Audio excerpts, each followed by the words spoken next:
अस्सलाम वालेकुम my YouTube family. उम्मीद रखती हूँ आप सब खैरियत से होंगे। अल्हम्दुलिल्लाह मैं भी बिल्कुल ठीक हूँ। आज मैं आपके लिए फेस रिंकल्स यानी कि जो झुर्रियाँ होती हैं फेस पे और उसकी रेमेडी लेके आई हूँ। 7 डेज़ चैलेंज रेमेडी। जी हाँ बिल्कुल, मतलब ये कि 7 दिनों के अंदर आपको अपना फेस टोटली डिफरेंट मिलेगा और रिंकल्स फ्री मिलेगा। और ख़ास बात ये है कि ये रेमेडी टोटली घर की चीज़ों से बनाएंगे इंशाल्लाह हम, और ये 100% काम करेगी इंशाल्लाह। जैसे कि मैंने कहा कि 7 दिनों का चैलेंज, मतलब कि 7 डेज़ चैलेंज रेमेडी। जी हाँ बिल्कुल। और आज की वीडियो आपने कंप्लीट वॉच करनी है। उसे जो भी आपके कोई सवाल होंगे, क्वेश्चन होंगे, तो आप मुझे कमेंट बॉक्स में ज़रूर पूछेगा। इंशाल्लाह मैं आपको रिप्लाई भी करूँगी। और इस वीडियो में आपको मैं स्टेप बाय स्टेप भी गाइड करूँगी, इसको सेव करने का तरीका, इसको फेस पे अप्लाई करने का तरीका कैसे होता है। तो मुझसे ये रिक्वेस्ट की गई थी कि प्लीज़ फाइन लाइन्स रिंकल्स को ख़त्म करने के लिए आप रेमेडी अपलोड करें। तो आखिर आज मैंने अपलोड कर ही दी। तो चलती हैं अपनी रेमेडी की तरफ। तो अगर आप मेरे चैनल पे न्यू हैं तो प्लीज़ मेरा चैनल ज़रूर सब्सक्राइब करें और साथ ही इस बेल आइकन के बटन को प्रेस करें। इससे आने वाली मेरी हर न्यू वीडियो का नोटिफिकेशन आपको बर वक्त मिलेगा। वीडियो पसंद है लाइक ज़रूर करें, शेयर करें फैमिली एंड फ्रेंड्स में भी। तो बिस्मिल्लाहिर्रहमानिर्रहीम। सबसे पहली चीज़ एलोवेरा, वो भी फ्रेश एलोवेरा। तो मेरे घर में अल्हम्दुलिल्लाह एक छोटा सा प्लांट है जिसमें मैं ये फ्रेश तोड़ के आई हूँ। जब भी मुझे स्किन की रेमेडी बनानी होती है तो मैं इसको फ्रेश तोड़ लेती हूँ। तो इसको हमने अच्छे से वॉश कर लिया है और इसको छिलका उतार लेते हैं, इसको पील कर लेते हैं और इसके अंदर से जो जेल है हमने उसको सेपरेट कर लेना है, उसको निकाल लेना है। तो एलोवेरा स्किन को हाइड्रेट भी रखता है और इसेंशियल विटामिन मिनरल्स की जो ज़रूरत होती है वो भी मुहैया करता है।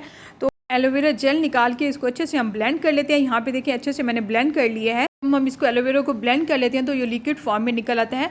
तो यही हमें चाहिए होता है। और अगली जो चीज़ें इसमें ऐड होने वाली हैं वो ध्यान से देखिएगा क्योंकि वो चीज़ें आपसे स्किप ना हो। और ये एलोवेरा जेल दिखा रही हूँ जो कि आपने इसमें ऐड नहीं करनी।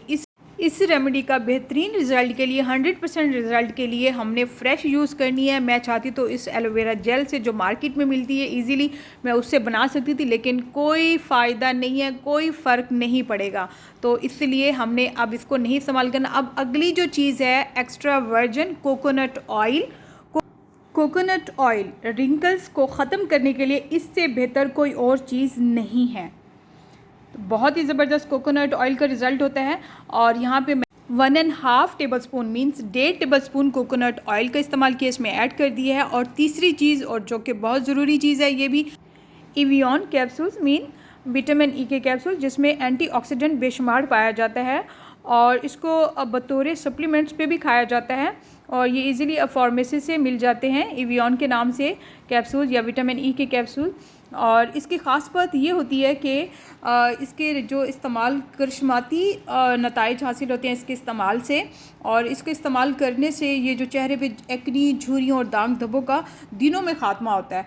तो इसको झुर्रियों को ख़त्म करने के लिए ज़ाहिर बात है ये भी एक बहुत ज़रूरी चीज़ है। तो तीनों चीज़ें बहुत ही ज़रूरी हैं। और जो चौथी चीज़ ये भी बहुत ही ज़रूरी है, ये है ग्लिसरीन। 1/2 टीस्पून मैं इसमें ऐड कर रही हूँ। ग्लिसरीन एक बहुत अच्छा क्लींजर के तौर पे काम करता है फेस पे और चेहरे को चमकदार बनाने में काफ़ी हेल्पफुल होता है और दाग धब्बे ख़त्म करने में भी बेहद मुफीद होता है। तो ये 1/2 टीस्पून मैंने इसमें ग्लिसरीन ऐड किया और बहुत ही अच्छे से चारों चीज़ों को हमने इतने अच्छे से मिक्स करना है कि एक ही यकजान हो जाए, कि इसमें कोई चीज़ अलग अलग नज़र ना आए।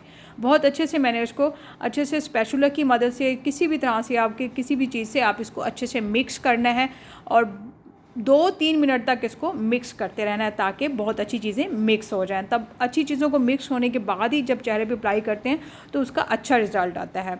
तो माशाल्लाह यहाँ पे देखिए बहुत अच्छी तरह से ये मिक्स हो गया और तमाम चीज़ें एक साथ यकजान लग रही हैं। अब इस बात आती है कि इस क्रीम को, इस रेमेडी को हमने सेव किस तरह करना है। और जो स्पैचुला पे थोड़ी सी क्रीम लगी हुई थी तो मैंने हाथ पे अप्लाई कर दी है ताकि वेस्ट ना हो। अब यहाँ पे मैंने एक जार ले लिया है क्योंकि मैं इसको थोड़े से बड़े साइज़ के जार में डाल रही हूँ और उसकी मैं रीज़न भी बता देती हूँ आपको आगे चल के। आपके पास कोई भी क्रीम की खाली डब्बी हो किसी तरह से भी जार में डाल सकते हैं, लेकिन याद रहे कि बिल्कुल भी गीली ना हो। इसमें आपने गीलापन किसी चीज़ का ना चम्मच इसमें ऐड करना है ना ही डब्बी गीली हो। क्रीम बहुत अच्छे से माशाल्लाह बन चुकी हुई है। जितनी भी बनाएं आप इसको फ्रिज में रखना है, बाहर नहीं रखना और इस्तेमाल से पहले अच्छे से शेक करना है। जी हाँ, बिल्कुल इसको बहुत अच्छे से शेक करना है, इसलिए मैंने इसको बड़ी डब्बी में डाला है ताकि अच्छे से इसको मैं शेक कर सकूँ। फिर जितना हमें अप्लाई करना है फेस पे तो उसको उतना निकाल लेना है हथेली पे और फिर उसको फेस पे अप्लाई करना है। इसके अंदर चम्मच भी हमने गीला ऐड नहीं करना, बल्कि चम्मच इसमें इस्तेमाल भी नहीं करना। हमने डायरेक्ट हथेली पे थोड़ी डाल के और फिर फेस पे अप्लाई करना है। जैसे देखिए हाथों पे मैं अप्लाई कर रही हूँ, इस तरह हाथ इस फेस पे अप्लाई करना है, रिंकल्स वाली जगह पे अप्लाई करना है और ताकि ये अच्छा सा रिज़ल्ट आए। और इसको 2-3 मिनट तक आपने इसको फेस पे मसाज करना है। मसाज करने का बहुत अच्छा रिजल्ट भी आप खुद ही महसूस करेंगे। तो माशाल्लाह कितनी प्यारी मेरे रब तआला की नेमतें, अब मेरी दुआ है अल्लाह पाक आप सबको अपनी लाजवाब नेमतों के साए तले रखे।